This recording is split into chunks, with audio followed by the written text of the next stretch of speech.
네, 215페이지 1번 문제 풀이 시작하겠습니다. 파동 그래프가 두 개가 나타나 있고요. 파동에서는 몇 가지 물리량을 체크하셔야 되는데요. 주기 같은 경우는 한 번 진동하는데 걸린 시간, 진동수는 1초에 몇 번 진동을 했느냐, 파장은 마루에서 마루까지 길이, 골에서 골까지 길이 또는 마루 하나, 골 하나를 포함하는 길이라고 표현했었고, 그 다음에 진동 중심으로부터 높이 변화를 진폭이라고 표현을 했습니다. 이 그래프에서 우리는 가로축이 시간이라고 표현이 되어 있기 때문에 주기 또는 진동수를 체크할 수가 있는데요. 주기 같은 경우는 마루 하나, 골 하나 요만큼 진동하는데 걸린 시간을 주기라고 표현을 했었거든요. 근데 이 그래프 같은 경우는 지금 현재 1초 동안에 몇 번 진동을 했느냐가 표현이 되어 있거든요. 그래서 단번에 진동수를 체크할 수 있습니다. 가 같은 경우는 1초 동안에 마루 하나, 골 하나 요걸 우리가 한 번 진동했다라고 표현했는데 한 개 들어가 있으니까 진동수 1이라고 생각하시면 되고요. 나 같은 경우는 마루 하나, 골 하나 한 번 진동했고 마루 하나, 골 하나 또 한 번 더 진동을 했거든요. 그래서 나 같은 경우는 1초 동안에 두 번 진동했다라고 표현하시면 됩니다. 그래서 진동수는 우리가 헤르츠라는 단위를 쓰기 때문에 가는 1헤르츠, 나는 2헤르츠라고 표현하시면 되겠어요. 기억번 보시면 진동수는 P가 Q의 2배이다 라고 했는데요. Q가 2배입니다. 그래서 기억번 틀렸네요. 그 다음에 니은번입니다. 니은번은 파장을 체크하라고 되어 있는데요. 문제의 말미에 보시면 P와 Q에서 속력은 같다라고 되어 있네요. 파동에서 나오는 식은 한 개밖에 없거든요. 파동의 속력 구하는 공식 V는 진동수 곱하기 파장이라고 표현을 했거든. 물론 주기분의 파장이라고 하셔도 됩니다. 자, 이때 속력은 일정하다라고 했기 때문에 진동수와 파장은 서로 반비례한다라고 생각하시면 되겠죠. 진동수 같은 경우는 Q가 2배였어요. 그럼 파장은 누가 2배야? 맞아요. 파장은 P가 2배여야겠죠. 그래서 P가 Q의 2배이다. 맞네요. 그 다음에 디귿번에서 구하라고 한 거 0.5초일 때 변위의 크기를 구하라고 했는데 변위의 크기는 간단하게 진폭이라고 생각하시면 됩니다. 위상이라고 생각하시면 되거든요. 그 위치에서 진폭이 얼마나 되느냐를 체크하시면 돼요. 그래서 0.5초일 때를 보시면 되는데 가 그림 같은 경우는 1초일 때 한 번 진동했으니까 이 한 덩어리 있을 때 이 지점이 딱 절반만큼이거든. 0.5초일 때거든요. 그래서 요때 지금 진동 중심 0 위치에 있는 거 확인했고 나 그래프에서도 마찬가지로 1초에 두 번 진동하기는 했어. 그래서 한 번 진동했을 때 요만큼이 지금 0.5초란 소리거든. 여기서도 역시 진동 중심 0입니다. 따라서 P와 Q의 변이는 둘 다 0이다 라고 표현하셔야 돼요. 따라서 디귿번 틀렸네요. 정답은 니은이에요. 답이 1번이겠네요. 자, 그 다음에 2번 문제 보겠습니다. 파동 PQ가 나와 있는데요. 가 같은 경우는 파동 PQ를 X에 따라 그래프에 표현을 했고요. 나 같은 경우는 P 그래프인데 D 지점에서 시간에 따라 변이가 어떻게 변하는지를 표현했다라고 되어 있습니다. 그래서 가 그래프는 X축이 X라고 되어 있고요. 나 그래프는 X축이 T 시간으로 표현이 되어 있거든요. 따라서 가 그래프에서는 우리가 파장과 관련된 개념을 파악할 수 있겠고 나 그래프에서는 시간이라고 표현이 되어 있으니 주기 또는 진동수 같은 것을 파악할 수 있겠구나 라고 생각하시면 됩니다. 일단 기억 먼저 볼게요. 기억번 진폭에 대해서 나와 있는데요. 진폭은 진동 중심으로부터 얼마나 높낮이가 높냐 낮냐 변이를 구하는 문제거든요. 근데 P가 Q보다 작다라고 되어 있어요. 말 그대로 높이 비교만 하시면 됩니다. 그래서 P 같은 경우는 한 칸인데요. Q 같은 경우는 두 칸으로 표기가 되어 있거든요. 따라서 P가 Q보다 작은 게 맞습니다. 그 다음에 니은본 보시면 P의 진행 속력을 구하라고 되어 있습니다. 속력 구하는 공식은 주기분의 파장 또는 진동수 곱하기 파장으로 구할 수 있거든요. 그래서 우리는 그래프에서 파장이랑 주기를 표현해 보려고 하는데 P 꺼 볼게요. 자, 일단 왼쪽 그래프에서는 파장을 구할 수 있어요. 왜냐하면 가로축에 X라고 표현이 되어 있으니까 이때 우리는 마루에서 마루까지 또는 골에서 골까지 또는 마루 하나, 골 하나를 포함하는 길이를 파장이라고 표현하는데요. P를 보시면 마루 하나, 골 하나 요 한 덩어리가 파장이거든. 그래서 전체 파장의 길이 X축 읽어주시면 ED만큼이라고 되어 있습니다. 그래서 우리 V는 주기분의 파장 여기에 대입하시면 파장의 길이 ED 대입하시면 되겠네요. 그 다음에 나 그래프에서는 주기를 구할 수 있어요. 얘도 역시 한 번 진동하는데 걸린 시간이거든. 마루 하나, 골 하나를 포함하는 요만큼의 길이가 주기입니다. 요만큼이에요. 따라서 주기도 ET제로 대입하시면 되겠네. 그래서 파동의 속력의 축의 크기는 T0분의 D만큼이라고 생각하시면 됩니다. 니은번도 맞습니다. 그 다음에 D급번 볼게요. Q의 진동수를 구하라고 되어 있어요. 여러분들 문제에 보시면 중요한 단서가 나와 있는데요. P와 Q가 둘 다 같은 속력이라고 되어 있습니다. 그래서 우리는 좀 전에 파동의 속력이 T0분의 D라는 걸 구했어. 근데 이걸 가지고 Q의 진동수와 Q의 파장을 대입해서 Q의 진동수를 구해보자 라는 게 D급입니다. 그래서 그대로 대입할게요. 자, Q거 그래프 보시면 Q도 역시 마루에서 마루까지, 골에서 골까지, 또는 한 번 진동했을 때 길이만큼을 우리가 파장이라고 표현을 하잖아요. 그래서 Q 그래프를 기준으로 보시면 마루에서 마루까지 요만큼의 길이가 파장이야. D라는 걸 간단하게 체크할 수 있거든. 그래서 파장 자리에다가, 분수가 아니잖아. 자, 진동수에다가 파장 자리에다 D 이렇게 대입하시면 됩니다. 그리고 우리가 구하고자 하는 게 F만큼이에요. 따라서 F의 크기가 T0분의 1이라고 구할 수 있거든요. D급번은 틀렸네요. 그래서 정답 확인하시면 3번입니다. 자, 그 다음에 3번 문제 보겠습니다. 스피커가 있어요. 그래서 매질 A와 B를 통해서 전달이 되었느냐, 전달되지 않았느냐에 대한 문제인데요. A 같은 경우는 공기 또는 진공 상태이다 라고 되어 있습니다. 그래서 B에 지금 밀가루가 깔려 있는데요. 이 밀가루의 모습을 보시고 A가 진공이냐, 공기가 있느냐를 파악해 주시면 되는 문제예요. 자, 일단 소리 같은 경우는 가장 대표적인 종파입니다. 그래서 이 종파 같은 경우는 우리가 파동을 어떻게 표현을 했냐면, 뭔가 이렇게 뭉쳐 있는 밀한 부분이 있다고 했고, 좀 소한 부분, 그 다음에 밀한 부분, 소한 부분, 이런 식으로 파동의 모습이 밀한 부분과 소한 부분이 반복적으로 나타나는 모습이어야 합니다. 자, 이게 밀가루에서도 똑같이 표현이 되어야 하는데요. 지금 밀가루 보시면 뭔가 이렇게 막 뭉쳐 있는 구간이 있고, 좀 펼쳐져 있는 구간이 있어. 또 뭉쳐 있는 구간이 있고, 펼쳐져 있는 구간이 있어야 하는데, 밀가루가 그냥 막 펼쳐져 있는 아무런 특색이 없거든요. 따라서 얘는 B 쪽에 음파가 전달이 안 되었단 소리예요. 파동 발생이 안 되고 있단 소리입니다. 그렇다는 건 A 매질이 진공이라는 걸 체크할 수가 있겠어요. 기억번 볼게요. 스피커에서는 소리가 나오거든요. 그래서 대표적인 종파가 맞고요. A는 진공 상태입니다. 따라서 B에 전달이 안 되었기 때문에 밀가루에 파형이 나타나 있지 않는 거예요. 파동의 형태가 나타나 있지 않습니다. 그 다음에 B에는 스피커 진동이 전달된다 라고 되어 있는데요. 전달되지 않았다 라고 하시면 되겠습니다. 정답은 3번입니다. 자, 그 다음에 4번 문제 보겠습니다. 물결파 두 개가 나와 있는 모습이고요. 물결파는 대표적인 횡파다라는 거 체크해 주길 바랍니다. 자, 가는 오른쪽으로 진행하고 있고요. 나는 왼쪽으로 진행하고 있어요. 물결파 같은 경우는 우리가 물의 높낮이를 이렇게 표현하기보다는 위에다가 전등을 이렇게 비춰서 아래쪽에 밝은 부분과 어두운 부분이 나타나 있는 모습을 관찰한다라고 표현을 했었는데요. 물결파가 높은 부분이냐 낮은 부분이냐에 따라 높은 부분은 뭐 빛을 이렇게 모으고, 낮은 부분에서는 빛을 이렇게 퍼지게 해서 밝은 부분, 어두운 부분, 밝은 부분, 어두운 부분이 교차적으로 반복적으로 일어난다라고 표현을 했어요. 그래서 여러분들은 이 물결파를 해석하는 방법, 어두운 부분에서 그 다음 어두운 부분 골이라고 생각하시면 됩니다. 밝은 부분에서 그 다음 밝은 부분 마루라고 생각하시면 되거든요. 그래서 어두운 데서 그 다음 어두운 데까지가 파장, 밝은 데서 그 다음 밝은 데까지가 파장, 이런 식으로 해석하시면 편하겠습니다. 기억번 볼게요.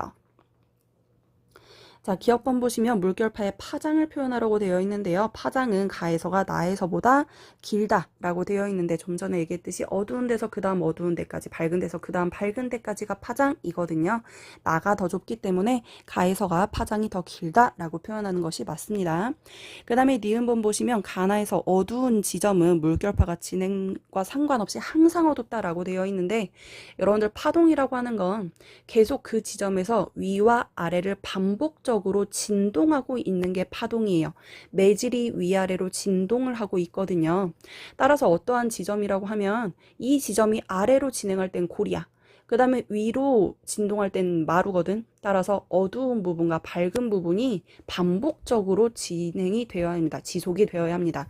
그러니까 어떤 지점이라고 하면 아래로 갔을 땐 어두웠다가 위로 진동할 땐 밝았다가, 아래로 진동했을 땐 어두웠다가 위로 갔을 때는 밝았다가, 이렇게 진행이 되어야 한다고요. 그래서 니은번 틀렸어요. 그 다음에 D급번 보시면 스티로폼 조각이 가에선 오른쪽으로, 나에서는 왼쪽으로 계속 움직인다라고 되어 있는데, 여러분들 이때 이 스티로폼 조각 움직여요, 안 움직여요? 좌우로는 안 움직여요. 여러분들 파동이라고 하는 건 파동의 에너지가 이동을 하는 거지 매질은 절대 이동하지 않습니다. 매질은 위아래로 진동만 하는 거예요. 따라서 스티로폼도 그 지점에서 위아래로만 움직이지 좌우로 이동하진 않는다는 걸 꼭 기억해 주길 바랍니다. 그래서 D급번도 틀렸어요. 정답은 1번입니다. 자, 그다음에 5번 문제에 파동 PQ가 나와 있습니다. 가로축을 잘 보시면 간단하게 해결할 수 있는 문제입니다. 먼저 가 그림 보시면 가로축의 위치, 그 다음에 나 그림은 시간, 그 다음에 다 그림은 Q 건데 Q의 시간이라고 표현이 되어 있습니다. 기억 볼게요. 기억 보시면 P의 파장은 2m이다. 여러분들 파장을 보기 위해서는 가로축이 위치라고 되어 있는 거 봐주시면 되거든요. 파장은 마루나 고라나 또는 마루에서 마루까지 골에서 골까지라고 표현했거든요. 따라서 가 그림에서 마루나 고라나 요만큼 2m라는 걸 체크할 수 있습니다. 그 다음에 니은번 P의 속력은 4m/s이다 라고 되어 있는데요. 속력을 구하실 때는 주기분의 파장 또는 진동수분의 파장 하시면 되거든요. 여러분들 파장은 조금 전에 우리가 2라고 구했습니다. 그 다음에 주기를 구하실 때는 나 그래프를 보시면 되겠네요. 자, 주기 역시 마루하나 고라나 만큼 한 번 진동하는데 걸린 시간이라고 얘기했거든요. 물론 마루에서 마루까지 골에서 골까지도 맞습니다. 그래서 주기 1이라고 되어 있거든요. 1 대입하시면 파동의 속력 2m/s라는 거 체크할 수 있네요. 그래서 니은은 틀렸어요. 그 다음에 D급번 보시면 파동의 진동수는 P가 Q의 2배이다 라고 되어 있거든요. 진동수 같은 경우는 1초에 몇 번 진동했느냐를 체크하시면 되거든. 근데 이때 P와 Q를 비교할 때 간단하게 여러분들은 2초를 기준으로 보셔도 될 것 같아요. 물론 1초를 기준으로 봐도 상관은 없어요. 자, 2초를 기준으로 보시면 P는 2초 동안에 한 번, 두 번 진동했다. 근데 Q는 2초 동안에 한 번 진동했어요. 그렇다는 건 1초 동안에 P는 한 번 진동했는데 1초 동안에 Q는 반밖에 진동을 못했잖아. 그래서 P가 진동수가 2배라는 걸 알 수가 있습니다. 진동수는 P가 Q의 2배이다. 맞네요. 정답은 3번입니다. 자, 그 다음에 6번은 파동의 기본적인 정의에 대한 설명입니다. 일단 음파와 지진파와 자외선에 대한 설명이 나와 있고요. 뭐 종파냐 횡파냐 이런 걸 구별하는 문제입니다. 일단 음파 같은 경우는 가장 대표적인 종파, 그 다음에 지진파는 P파냐 S파냐에 따라 P파 같은 경우는 총파, S파는 횡파라고 했습니다. 자외선은 전자기파의 일종이거든요. 그래서 횡파라는 표현을 썼네요. 종파라고 하는 건 진행 방향과 진동 방향이 나란하냐 뭐 수직이냐 이걸 파악하시면 되는데요. 진행 방향과 진동 방향이 나란한 것을 우리가 종파라고 표현을 하고 서로 수직인 것을 횡파라고 표현했습니다. 기억번 볼게요. 진공에서 전달되는 파동은 유일하게 전자기파밖에 없거든요. 따라서 자외선이 진공에서 전달이 가능합니다. 기억번 맞고요. 니은번 보시면 음파는 파동의 진행 방향과 매질의 진동 방향이 수직이다. 수직인 건 횡파에 대한 설명입니다. 음파는 종파예요. 따라서 나란하다 라고 해주셔야 됩니다. 그 다음에 D급번 역학적 파동이라는 단어는 처음 들어봤을 수 있습니다. 역학적 파동은 매질이 있어야만 전달 가능한 파동을 우리가 역학적 파동이라고 표현을 하거든요. 전자기파를 제외하고는 모든 파동이 다 매질이 있어야 전달이 가능합니다. 그래서 역학적 파동은 음파와 지진파이다 라고 표현해 주셨어야 했네요. 그래서 정답은 기억이에요. 1번이겠죠? 네, 그러네요. 자, 파동의 속력 공식은 간단합니다. 주기분의 파장, 그 다음에 진동수 곱하기 파장이라고 표현을 할 수가 있는데요. 주기와 진동수는 서로 역수관계입니다. 반비례 관계라는 거 모두 다 알고 계시잖아요. 그래서 주기분의 1을 진동수로 바꿔주시면 됩니다. 자, 이제 8번부터는 파동의 굴절과 반사에 대한 내용입니다. 스늘의 법칙을 확인하는 내용들이거든요. 여기에서는 몇 가지 체크하고 넘어가도록 하겠습니다. 그래야 문제 풀기가 수월해져요. 일단 첫 번째로 여러분들이 반드시 기억해야 할 내용은 뭐냐면 반사 같은 경우는 같은 매질에서 일어나는 내용이었습니다. 같은 매질이기 때문에 반사를 할 때는 속력이 절대 변하지 않는다는 거 기억해 주시길 바랍니다. 반사는 속력이 같습니다. 반면에 굴절 같은 경우는 다른 매질로 진행을 하는 거거든요. 그래서 속력이 같지 않고 변한다는 것 체크해 주시면 되겠어요. 그 다음에 굴절은 파동이 꺾이는 현상을 굴절이라고 표현을 했는데요. 굴절이 일어나는 이유는 속력이 변하기 때문이거든요. 그래서 꺾일 때 어디 쪽으로 꺾인다라고 했냐면 속력이 느린 쪽으로 꺾이는 현상이 일어납니다. 여러분들 뭐 낮의 소리, 밤의 소리 이런 식으로 소리가 꺾일 때 이렇게 여러분들이 느린 쪽으로 꺾인다는 걸 기억하시면 편하거든요. 그 다음에 여러분들 중요한 스넬의 법칙인데요. 스넬의 법칙은 각의 크기에 따라서 우리가 속력과 굴절률을 비교할 수 있었습니다. 물론 여러분들은 사인 뭐 어쩌고 저쩌고 하는 그 스넬의 법칙의 식을 외우고 있어도 좋겠지만 간단하게 문제 해결을 하실 때는 그 매질에서의 각의 크기에 따라 속력과 굴절률의 관계를 알 수가 있어야 되는데요. 그 매질에서의 각의 크기가 크면 클수록 속력도 따라서 커진다라고 했어요. 그래서 각이 크면 무조건 속력도 크다라고 생각하시면 되고요. 여러분들 절대 굴절률에서 속력과 굴절률은 서로 반비례한다라고 표현을 했거든요. 그러니까 그 매질에서 이루는 각이 크면 무조건 속력은 빠른 거야. 그런데 대신에 굴절률은 작다라고 표현을 하는 거라고요. 그래서 각의 크기와 속력과 굴절률의 관계 이게 제일 중요하니까 반드시 체크해 주길 바랍니다. 그 다음에 입사각과 굴절각이라고 하는 게 있는데요. 이렇게 각을 따질 때는 무조건 법선으로부터 각을 따져주는 겁니다. 이때 입사각이 커지잖아. 그러면 무조건 당연히 반사각도 커져. 왜냐면 입사각과 반사각은 늘상 같은 크기거든. 그리고 입사각이 커지잖아. 그러면 스넬의 법칙의 그 각의 비율, 속력의 비율, 굴절률의 비율 그거에 의해 입사각이 커지면 굴절각도 따라서 커집니다. 입사각이 커지면 모든 각이 다 커지는 거예요. 그래서 여러분들이 간단한 이런 내용들만 알고 계셔도 기억, 니은, 디귿을 푸시는데 간단하게 적용을 할 수가 있을 겁니다. 기억번 볼게요. 자, 지금 이 그림 같은 경우는 공기에서 물 쪽으로 파동이 빛이 입사하고 있습니다. 단색광은 뭐 빨간색 빛, 파란색 빛 이런 거 생각하시면 돼요. 그래서 공기에서 입사했을 때 공기 쪽에서 각의 크기는 세타라고 되어 있고 물에서 굴절을 했을 때 이때 물에서 굴절각은 R이라고 되어 있습니다. 그 다음에 P 쪽으로 반사하고 있는 모습을 보이고 있네요. 그 다음에 문제에서 보시면 굉장히 문제가 간단해지고 있어요. 각의 크기가 나와 있는데요. 입사하고 있는 세타가 굴절하고 있는 R보다 더 크다라고 되어 있습니다. 그럼 여러분들 스넬의 법칙 각의 크기가 크면 속력도 커지고 굴절률은 작아진다라는 이 내용 적용하시면 됩니다. 기억번이요. 굴절률은 공기가 물보다 작다라고 되어 있는데요. 여러분들 이거는 스넬의 법칙을 모르시더라도 너무 당연한 거야. 진공을 기준으로 우리가 굴절률을 1이라고 할 때 공기는 진공과 거의 유사합니다. 뭐 1.0003 정도라고 하거든요. 그래서 대부분의 매질이 공기보다 굴절률이 당연히 커요. 그래서 외우고 있으면 편하기는 한데 여러분들 각의 크기로도 파악할 수 있어요. 공기에서의 각이 물에서의 각보다 더 커. 각이 더 크면 굴절률은 작아야겠지. 그래서 공기가 물보다 굴절률이 작다라는 내용 맞습니다. 그 다음에 니은번 세타가 커지면 R도 커진다라고 되어 있는데요. 이거 무슨 소리냐면 세타 입사각이 커지면 R 굴절각도 커진다. 우리가 아까 마지막에 설명했던 내용입니다. 따라서 니은도 맞습니다. 그 다음에 디귿번 반사광이 A에 도달을 하려면 단색광의 입사각이 세타보다 커진다. A가 어디야? 원래 단색광이 세타로 입사를 했어. 이때 반사광은 P에 도달을 해야 하거든요. 근데 이때 이 반사광을 A에 도달하게 하고 싶어. 그렇다는 건 반사각의 크기가 더 커진다는 소리거든요. 그런데 우리 이것도 마지막에 했던 내용이야. 입사각이 커지면 반사각도 커지고 굴절각도 커져야 되거든. 우리는 지금 반사각을 크게 하고 싶으니까 그러면 입사각도 크게 입사해야 하는구나 라고 생각하시면 됩니다. 디귿번도 맞는 내용입니다. 정답은 5번이에요. 자, 그 다음에 9번 문제입니다. 9번 문제는 스넬의 법칙에 간단하게 숫자를 대입하는 문제라서 그냥 한번 해결해 보도록 하겠습니다.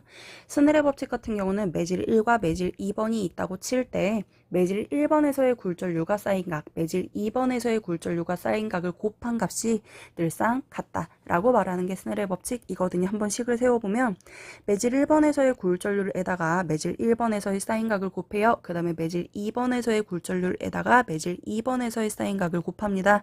얘네 두 개 곱한 값이 일정하다라는 소리예요. 물론 뭐 매질 1번에서 입사하고 매질 2번에서 굴절을 했다면 입사각과 굴절각이라고 표현하는 게 맞습니다.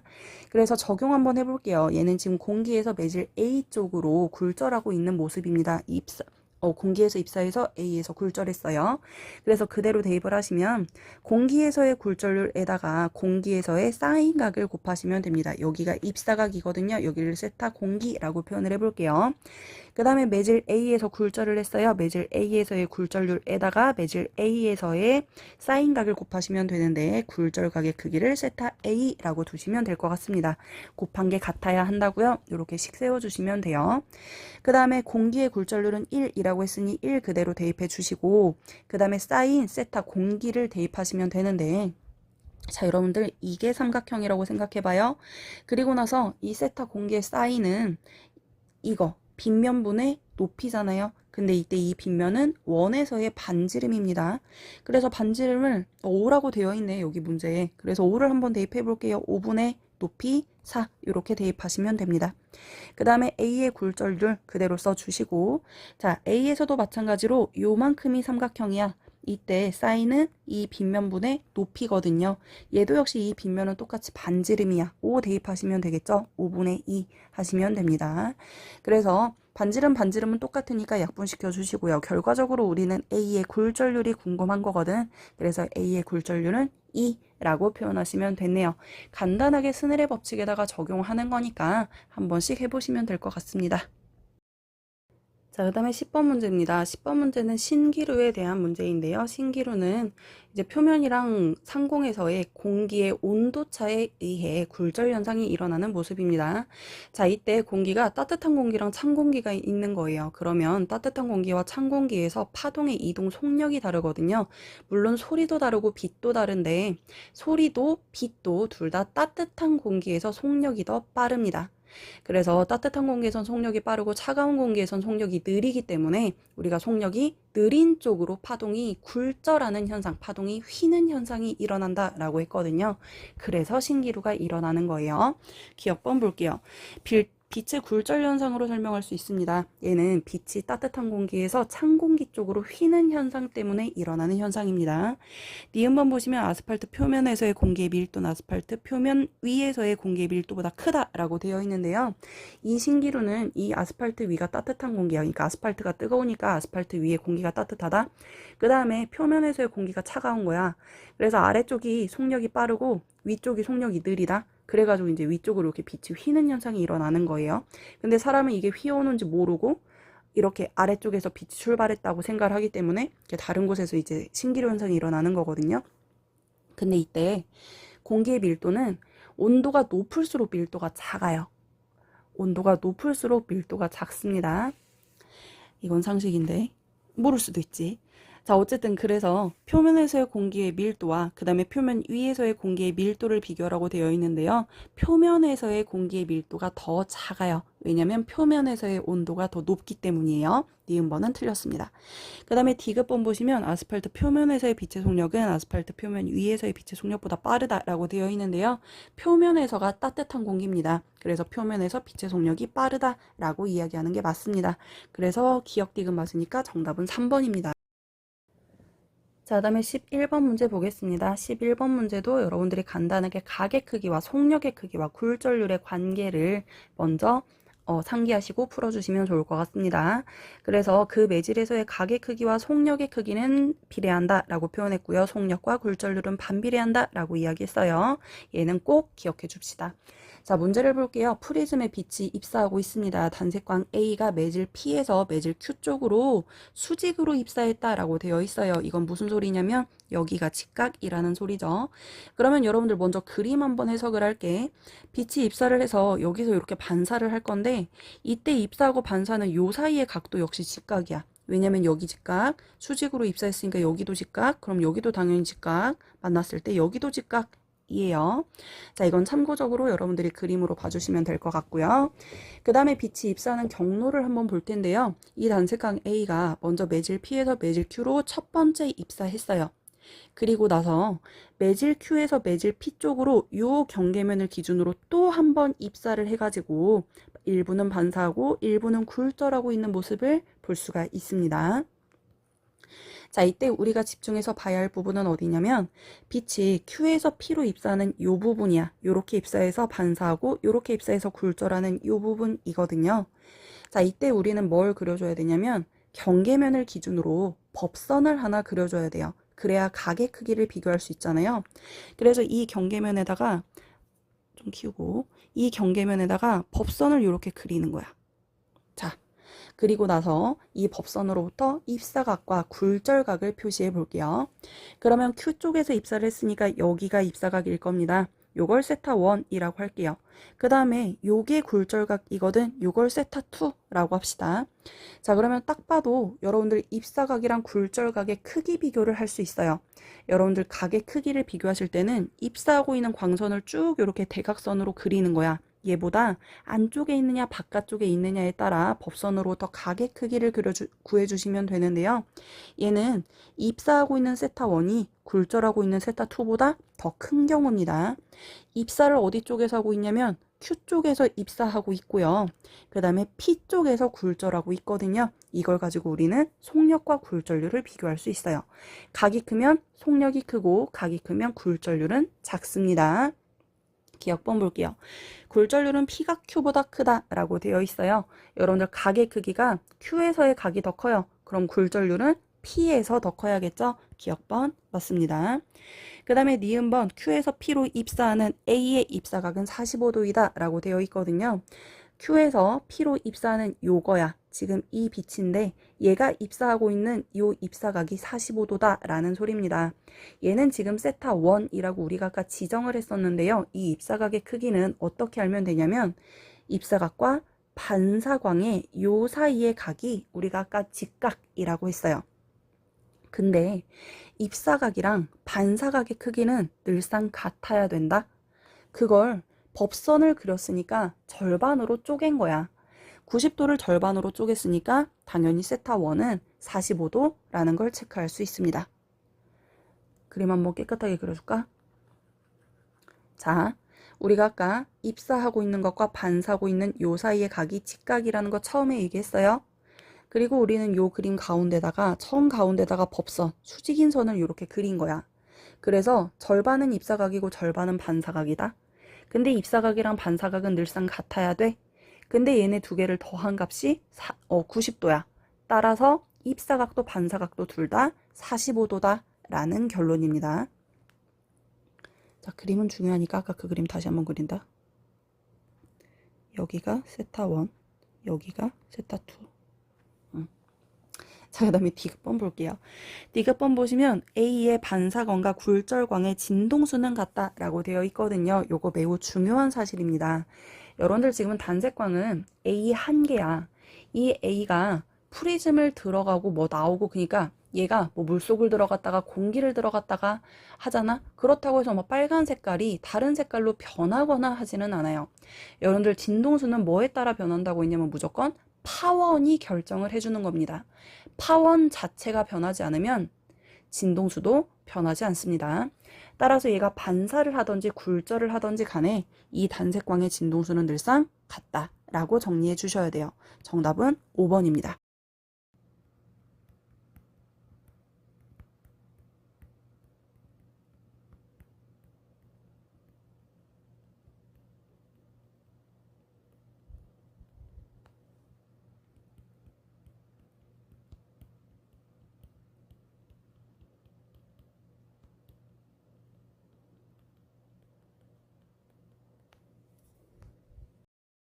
자, 그 다음에 13번 문제입니다. 13번 문제는 파동이 A에서 B 쪽으로 지난다 라고 되어 있습니다. 그래서 A에서 B 쪽으로 파동이 진행하고 있는 걸 생각해 주시면 되는데 이 그림은 우리가 일반적으로 봤던 이런 진행 방향의 화살표로 표시된 게 아니라 파면이라고 하는 게 써 있습니다. 그래서 파면이 뭔지 간단하게 설명드리도록 할게요. 파면이라고 하는 건 예를 들어서 여기서 물결파가 이렇게 발생을 했어요. 그래서 이 물결파들이 위쪽으로 진행하고 있다라고 생각하시면 되는데, 파면이라고 하는 건 뭐냐면 위상이 같은 지점을 쭉 이렇게 연결을 하는 거예요. 그 선을 우리가 파면이라고 부릅니다. 쉽게 말해서 그냥 마루들끼리를 모두 다 선으로 연결했어 라고 생각하시면 돼요.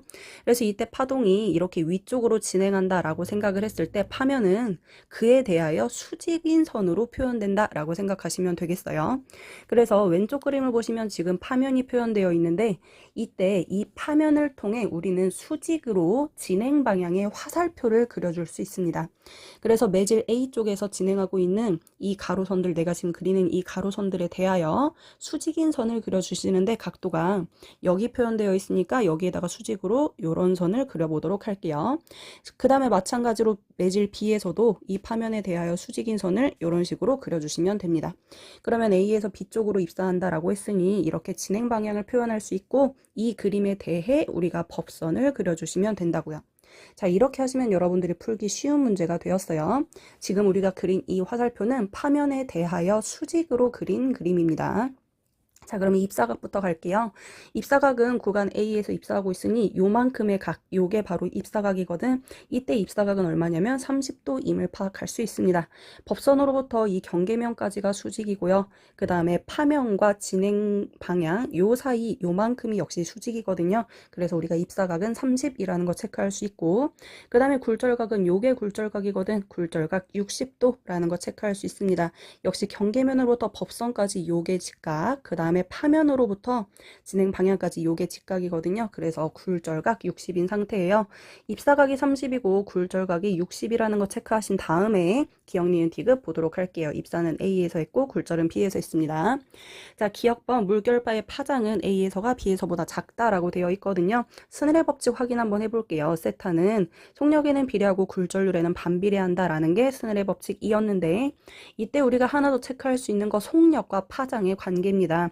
우리가 파동의 속력은 진동수에다가 파장을 곱하면 된다라고 표현을 했었는데요. 지금 이 파동이 굴절을 하는 동안에 절대 변하지 않는 게 있어요. 그게 뭐냐면 파원이 변하지 않아서 진동수가 변하지 않습니다. 그렇기 때문에 진동수가 일정하면 속력과 파장은 비례하거든요. 그래서 여기에다가 하나 더 써주면 각은 속력에 비례하고 파장에도 비례하고 굴절률에만 반비례한다 라고 체크하시면 좋을 것 같습니다. 그래서 A와 B 중에 각의 크기는 A가 더 작거든. 그래서 속력이 A가 작고 B가 더 크며 파장도 A가 더 짧고 B가 더 길다. 대신 굴절률은 A가 더 크다 라고 체크하시면 되겠네요.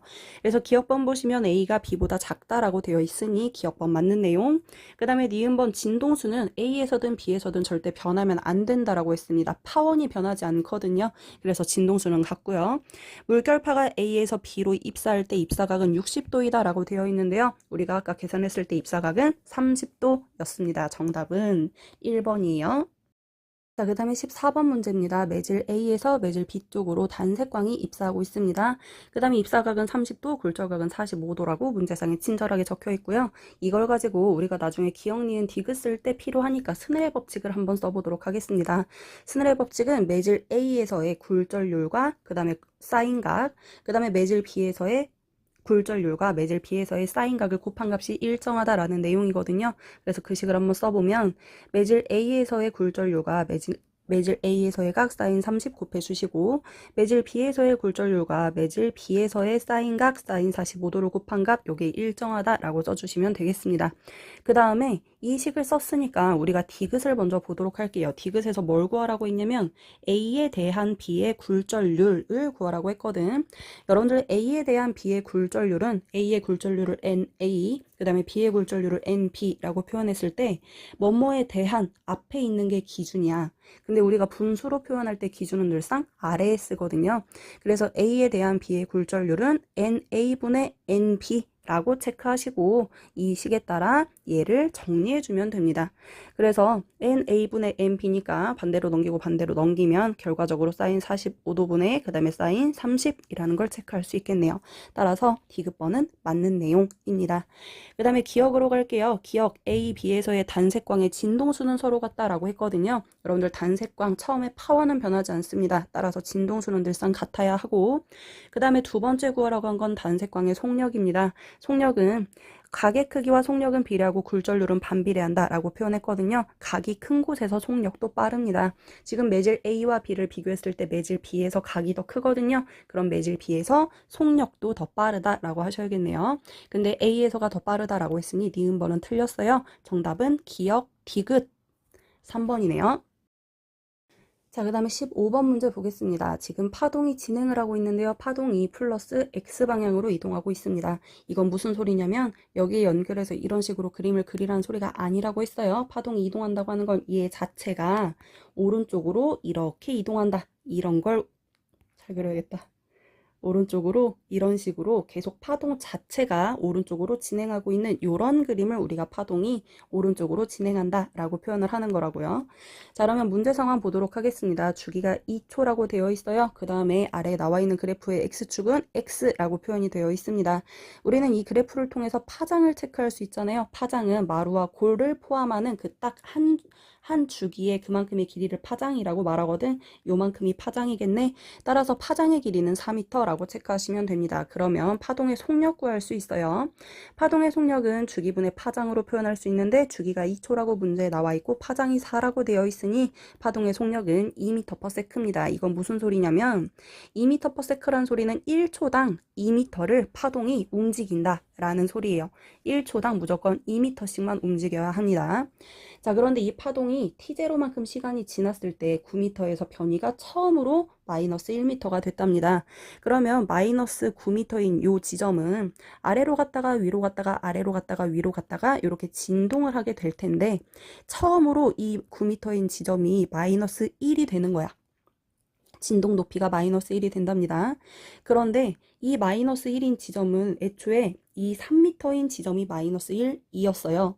근데 처음으로 9m인 지점에서 마이너스 1이 된다는 건 이 3m일 때 마이너스 1이었던 얘가 이 9m인 지점까지 이만큼 진행을 했다는 소리예요. 이때 몇 미터 진행을 했냐면 6m 진행을 한 거거든. 근데 우리가 아까 말했다. 얘는 속력이 2m/s여서 1초당 2m씩 가는 애야. 근데 3에서 9m까지 진동을 했으니 얘는 2m씩 총 3번 이동한 거잖아요. 그래서 얘는 몇 초 동안 이동했다라고 볼 수 있냐면 6m 이동했으니 2m, 2m, 2m에서 3초 동안 이동했구나 라는 걸 체크할 수 있는 거예요. 다시 말하면 이 9m인 지점이 마이너스 1인 요런 그래프를 이렇게 연결해 주시면 되는데요. 그래서 요만큼 얘가 여기까지 이동한 상태구나 라고 결론을 지을 수 있는 거라고요. 그래서 이 문제에서는 여러분들이 파동의 속력을 구하신 다음에 1초 동안 몇 미터씩 이동하는지를 체크하셔서 간단하게 풀 수 있는 문제였습니다. 자, 그 다음에 16번 문제입니다. 지금 매질 A, B, C가 있고요. 각각의 경계면에서 단색광이 굴절하고 있는 모습을 볼 수가 있습니다. 이때 우리는 각의 크기는 속력에는 비례하고 굴절률에는 반비례한다는 거 체크해 주시고 단색광이 진행하고 있어요. 파원이 변하지 않기 때문에 진동수가 일정해서 속력과 파장도 비례한다라는 걸 체크해 주시면 좋겠습니다. 기억번 볼게요. A와 C의 굴절률은 같다라고 되어 있어요. 일단 매질 A에서 각의 크기 세타, 그 다음에 매질 B에서 각의 크기 R이라고 표현되어 있고요. 그 다음에 매질 B와 C 사이에 역시 R만큼으로 입사할 때 매질 C에서 세타만큼의 각을 형성하고 있습니다. 이때 여러분들은 각의 크기를 가지고 지금 매질 B에서 이루고 있는 각이 R이라는 게 변함이 없잖아요. 그래서 매질 B와 A 사이의 각의 비율, 그 다음에 매질 B와 매질 C 사이의 각의 비율은 변하면 안 돼요. 그래서 지금 기준점이 매질 B에서의 각인데 매질 B에서의 각 자체가 기준점이라고 놓고 얘가 변하지 않을 때 A와 C에서의 각이 둘 다 세타로 같거든. 그래서 우리는 스넬의 법칙에 의해 A와 C에서 이루고 있는 각이 같으므로 굴절률도 같다라는 걸 체크할 수가 있습니다. 그냥 쉽게 여러분들 각의 크기가 같으면 굴절률도 반비례하기는 하지만 어쨌든 같다라고 체크하시면 편합니다. 그래서 A와 C의 굴절률은 같다라고 체크해 주시고 그 다음에 니은번 단색광의 파장은 A에서가 B에서보다 짧다라고 되어 있거든요. 각의 크기는 속력에 비례하고 속력은 파장에 비례하거든. 그래서 각이 큰 곳에서 파장이 깁니다. 근데 여러분들 이 그림에서 각의 크기 정도는 따질 수 있으셔야 돼요. 세타, 이 단색광을 그대로 대각선으로 그려주시는 거예요. 그리고 나서 굴절되어 있는 가게 크기를 비교해 주시는데, 대각선으로 진행한다면 요만큼이 세타일 텐데 세타보다 아래 크기가 더 큰 것을 알 수가 있잖아요. 매질 A에서보다 매질 B에서 각이 더 커졌습니다. 따라서 파장이 B에서 더 긴 거예요. 그래서 파장은 A에서가 B에서보다 짧다라고 말하는 게 맞습니다. 그 다음에 D급번 단색광의 속력은 B에서가 C에서보다 느리다라고 되어 있는데요. 속력도 역시 가게 크기에 비례하거든요. 근데 B와 C도 비교하시면 이 B에서의 이 단색광을 그대로 이렇게 연장을 하는 거예요. 그러면 R보다 세타 값이 더 작아졌거든요. C에서의 각이 작아졌으니 C에서의 속력이 느려야 합니다. 그런데 B에서가 C에서보다 느리다라고 했으니 D급번은 틀렸네요. 따라서 기억 니은이니까 3번이요.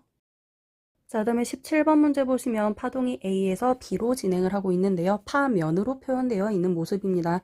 파면이라고 하는 건 마루끼리 모두 다 모아놓은 선이라고 표현을 했고, 진행 방향에 대하여 수직인 선이라고 표현을 했습니다. 그래서 우리가 알고자 하는 건 지금 화살표로 내가 그림을 그려놨잖아요. 이 선이 진행 방향이라고 생각하시면 되고, 지금 A에서 B 쪽으로 입사하는 그림이고, 내가 지금 점선으로 법선을 표현해 놨거든요. 그래서 법선으로부터 여기까지가 입사각 60도라고 체크하시면 되고, 그 다음에 법선으로부터 여기까지가 굴절각 세타라고 생각하시면 됩니다. 여러분들 이 각의 크기는 뭐 수직인 거, 그 다음에 삼각형의 닮은 비 이런 걸 체크하시면 각의 크기는 알 수가 있습니다. 자, 그래서 이 그림에서 구간 A에서 입사하고 있고요. 그 다음에 굴절은 B에서 하고 있고, 입사각의 크기는 60이고 그 다음에 굴절하고 있는 각의 크기는 세타라는 걸 체크할 수 있네요. 이때 우리가 입사하고 있는 요 입사 광선을 그대로 이렇게 대각선으로 연결을 하면 이 세타가 60보다 더 작다라는 건 간단하게 체크할 수 있어요. 그런데 우리가 다른 개념으로 접근해 보도록 하겠습니다. 여러분들 니은 보시면 니은에 A에서의 파장과 B에서의 파장을 비교하라고 했거든. 근데 우리가 각의 크기를 비교하면 당연히 파장의 크기도 비교할 수 있어. 그런데 이 그림에서 좀 더 쉽게 파악하는 방법. 자, 파면이라고 하는 건 마루끼리를 모두 다 연결을 해 놓은 거예요. 그래서 A에서 마루끼리 연결한 거, 그 다음 마루끼리 연결한 거야. 이때 요 두 파면 사이의 간격이 바로 파장입니다. 마루에서 그 다음 마루까지의 길이거든. 마찬가지로 구간 B에서도 파면과 파면 사이의 요 사이의 간격이 B의 파장이야. 마루와 마루 사이의 길이니까. 따라서 우리는 파장 A와 파장 B를 비교할 수 있는데요. 누가 봐도 간격이 A가 더 크잖아. 그래서 A의 파장이 더 크다는 거 체크할 수 있고, 이걸 통하여 파장과 입사각은 비례한다고 했잖아. 각은 속도에 비례하고, V라고 잘 쓸게. 속도에 비례하고 파장에 비례하고 굴절률에는 반비례하거든. 그래서 각의 크기가 클 때 파장의 크기가 크다고 했으니 입사각이랑 굴절각 중에 당연히 입사각이 더 큰 상황이다 라는 걸 체크할 수 있겠네요. 자, 기억번 보시면 세타가 더 크다고 되어 있거든. 아닙니다. 60이 더 커요. 그 다음에 파장은 A에서가 B에서보다 길다라고 되어 있어요. A에서의 간격이 더 넓은 거 눈으로 볼 수 있습니다. 그 다음에 D급번 진행하는 동안에 입사각의 크기는 아까 60도라고 표현했네요. 정답은 2번입니다. 자, 그 다음에 18번 문제입니다. 18번 문제는 단색광이 매질 A를 통해 다시 바깥으로 나오고 있는 모습이에요. 그래서 굴절이 두 번 일어나고 있는 모습입니다. 여기서 한 번, 여기서 한 번. 그래서 최종적으로 스크린에 이제 빛이 쪼여지는 그런 모습이고요. 오른쪽 그래프는 매질 A의 굴절률과 단색광의 파장과 관련이 있는 그래프예요. 그래서 단색광의 파장이 오른쪽으로 갈수록 길어지는데 파장이 길어지면 굴절률이 작아지는 모습을 보이고 있습니다. 그러면 여러분들 여기서 우리가 알 수 있는 거, 속력이 일정할 때 파장과 진동수는 서로 반비례하거든. 그렇다면 진동수가 반대로 진동수가 클수록 굴절률은 커진다라고 체크할 수 있습니다. 우린 파장이 짧을 때 진동수가 크다라고 표현을 하고 진동수가 클 때 굴절률이 커짐을 확인할 수 있네요. 이게 바로 기억번이에요. A의 굴절률은 입사하는 단색광의 진동수가 클수록 증가한다라는 내용, 맞는 내용입니다. 파장이 작을수록 굴절률이 높고 파장이 작을수록 진동수가 커서 굴절률이 큽니다. 오른쪽 그래프를 통해서 파악할 수 있습니다. 그 다음에 니은번, 파란색 단색광을 P에 동일하게 입사시킬 때 스크린에 어디에 위치하겠느냐라고 되어 있거든요. 일단 처음에 이 매질 A에 입사시킨 건 빨간색 빛이라고 문제상에 나와 있어요. 근데 얘를 파란색으로 바꾼 경우입니다. 자, 그러면 파란색이라는 건 빨간색보다 진동수가 더 큰 빛이거든요. 그래서 처음에 같은 각으로 입사를 시킨 건 같아요. 그런데 매질 A에서의 굴절각이 달라질 겁니다. 왜냐면 진동수가 클수록 굴절률이 더 커진다고 했거든. 굴절률이 더 커지면 각의 크기는 작아져야 돼요. 그래서 지금 이 법선에 대하여 빨간빛 요만큼 요 사이의 각이 굴절각인데 요 굴절각의 크기가 더 작아진다라고 생각하시면 됩니다. 그래서 더 작아지게 여기로 입사한다라고 생각하시면 돼요. 그러면 매질 A에서 다시 바깥쪽으로 나갈 때 법선이 이제 요 위치라고 생각하시면 되는데 원래 입사하고 있는 각보다 좀 더 커지고 있는 그림이에요. 그쵸? 그럼 입사각이 커지면 마찬가지로 굴절각도 따라서 커져야 하기 때문에 원래 위치보다 아래쪽으로 빛이 위치하게 되는 걸 파악할 수 있겠네요. 그래서 니은번도 맞아요. 그 다음에 디귿번 세타를 증가시킨다라고 되어 있습니다. 이때 스크린 어디 쪽으로 이동하겠느냐에 대한 말이거든요. 그럼 다시 지우고 자, 세타보다 더 큰 각으로 입사를 시킨데 그럼 이렇게 입사시켰다라고 한번 극단적으로 생각을 해볼게요. 그러면 입사각이 커지면 굴절각도 커진다라고 했거든. 입사가 커졌으니 굴절각도 이렇게 키워봐요. 그러면 여기에다가 우리가 법선을 이렇게 그려주면 원래 입사하고 있는 요 각보다 좀 더 작아진 느낌이에요. 그러면 굴절각도 역시 작아져야 하거든요. 그래서 이 각도보다 더 작아져서 요만큼 굴절했다고 쳤을 때 Q보다 위쪽에 위치하고 있음을 확인하고 있습니다. 자, 그래서 디귿번도 맞는 문제인데 여러분들 이 문제에서는 그러니까 입사각이 커지면 굴절각도 함께 커져야 되고 입사각이 작아지면 굴절각도 함께 작아져야 하거든요. 그래서 굴절각이 커지느냐 작아지느냐의 그 개념을 눈으로 잘 파악해 주시면 될 것 같아요. 이것은 막 계산을 하는 문제가 아니고 여러분들이 짐작으로 푸는 문제라서 차분하게 그림을 한 번씩 그려보시는 게 좋을 것 같습니다. 정답은 5번이었네요. 자, 다음에 220페이지 1번입니다. 파동 PQ가 표현되어 있고요. 그래프의 가로축 시간임을 파악할 수 있습니다. 우리는 이 그래프에서 주기 또는 진동수를 파악할 수 있는데요. 지금 P는 Q가 요만큼이 한 번 진동이거든. 그 동안에 P는 한 번, 두 번, 세 번 진동하고 있음을 파악할 수 있어요. 그래서 예를 들어 요 지점을 우리가 1초라고 친다면 Q는 한 번 진동했으니 1Hz, 그 다음에 P는 그동안 세 번 진동했으니 3Hz 이런 식으로 표현할 수 있거든. 그래서 진동수는 P가 Q의 3배이다 라는 걸 체크할 수 있겠습니다. 그래서 진동수는 P가 Q의 3배이다. 니은번 맞는 내용. 그 다음에 P의 진폭은 2A다 라고 되어 있는데 진폭은 진동 중심으로부터 최고 높이까지거든요. A라고 해주셔야 됩니다. 그래서 기억은 틀렸고 파장은 P가 Q의 3배이다 라고 되어 있거든요. 파장은 한 번 진동하는 데의 길이를 우리가 파장이라고 표현하는데 자, 여러분들 문제에서 보시면 같은 속력이라고 되어 있습니다. 그래서 속력 구하는 공식은 진동수 곱하기 파장이라고 표현할 수 있는데요. 지금 진동수가 P랑 Q가 1대 3이라고 표현했어요. 근데 속력은 같대. 그럼 파장은 반대로 3대 1이어야 하거든요. 파장은 P가 Q의 3배이다 라고 잠깐만. Q가 1이고 P가 3인 거잖아요. 네, 그래서 Q가 P의 3배이다 라고 하셔야 됩니다. 자, 여러분들 진동수가 P가 3배였어. 그러면 파장은 Q가 3배여야 됩니다. 잠깐 말이 앞뒤로 헷갈렸어요. 그래서 정답은 2번이라고 하시면 됩니다. 자, 그다음에 2번입니다. 가 그림 보시면 물에서 공기 쪽으로 빛이 진행하고 있는 모습을 볼 수가 있습니다. 그래서 법선을 이렇게 그려주시면 되고요. 물에서 입사하고 있는 입사각, 공기에서 굴절하고 있는 굴절각을 비교하셨을 때 입사각과 굴절각 중에 굴절각이 더 큰 것을 확인할 수 있습니다. 각의 크기가 커지면 속력은 빨라지고 굴절률은 작아진다 라고 표현을 했었거든요. 따라서 물이 굴절률이 더 크고 물이 속력이 더 느리다 라고 파악할 수 있겠습니다. 기억번이요. 가에서 빛의 파장은 물에서가 공기에서보다 짧다라고 되어 있는데요. 여러분들 각의 크기는 속력이 비례하고 파장이 비례하고 굴절률에만 반비례한다라고 했거든요. 각의 크기가 큰 곳에서 파장도 깁니다. 그런데 물에서 각의 크기가 더 작거든요. 그래서 물에서 파장이 짧다 맞는 내용입니다.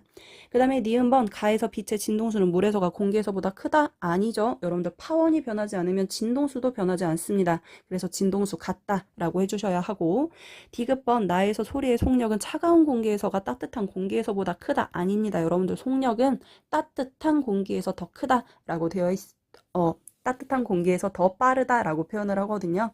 그래서 이 굴절이 일어날 땐 속력이 느린 쪽으로 굴절이 일어난다라는 표현을 했으니 꼭 기억해 주길 바랍니다. 정답은 1번입니다. 자, 그 다음에 3번 물결파에 대한 모습입니다. 물결파, 이제 발생을 시켜서 물결파를 계속 만들 건데요. 아래 그림을 보시면 파면의 형태로 표현이 되어 있습니다. 그래서 어두운 곳, 밝은 곳, 어두운 곳, 밝은 곳이 교차적으로 일어나는데요. 밝은 곳에서 그 다음 밝은 곳까지의 길이, 어두운 곳에서 그 다음 어두운 곳까지의 길이, 요 사이의 길이가 파장이라고 생각하시면 됩니다. 그러면 여러분들 1에서와 2에서의 파장의 길이 누가 봐도 눈으로 확연하게 차이 나는 거 파악할 수 있습니다.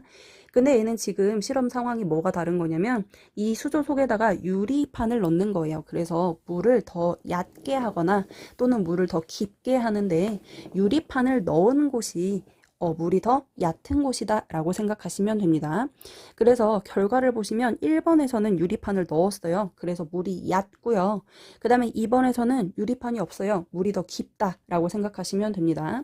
그래서 이 매질 1번 상태에서의 파장의 길이와 2번 상태에서의 파장의 길이를 비교했더니 파장 1번과 파장 2번 중에 파장 2번이 더 큰 걸 확인할 수 있어요. 그런데 우리가 속력과 파장은 서로 비례한다고 했다. 왜냐하면 파원이 변함이 없기 때문에 얘는 진동수가 일정할 거거든요. 그래서 속력이 어디가 더 빠르다는 소리냐면 1번에서의 속력과 2번에서의 속력 중에 2번에서의 속력이 더 빠르다는 걸 알 수가 있어요. 그런데 1번은 유리관이 있고 2번은 유리관이 없잖아. 2번이 더 깊은 물이거든. 다시 말하면 깊은 곳에서 물결파가 더 빨랐다라고 체크할 수 있겠습니다. 기억번 볼게요. 파장은 1에서가 2에서보다 짧다. 간격이 더 좁아서 짧다라고 하시면 되고요. 진동수는 1에서가 2에서보다 크다. 진동수는 파원이 변함없으므로 일정합니다. 그 다음에 디귿번 깊은 곳에서가 얕은 곳에서보다 크다. 속력에 대한 내용이거든요. 속력이 유리판이 없는 곳에서 더 빨랐기 때문에 깊은 곳에서 크다라고 하는 게 맞습니다. 정답은 기억 디귿 3번입니다.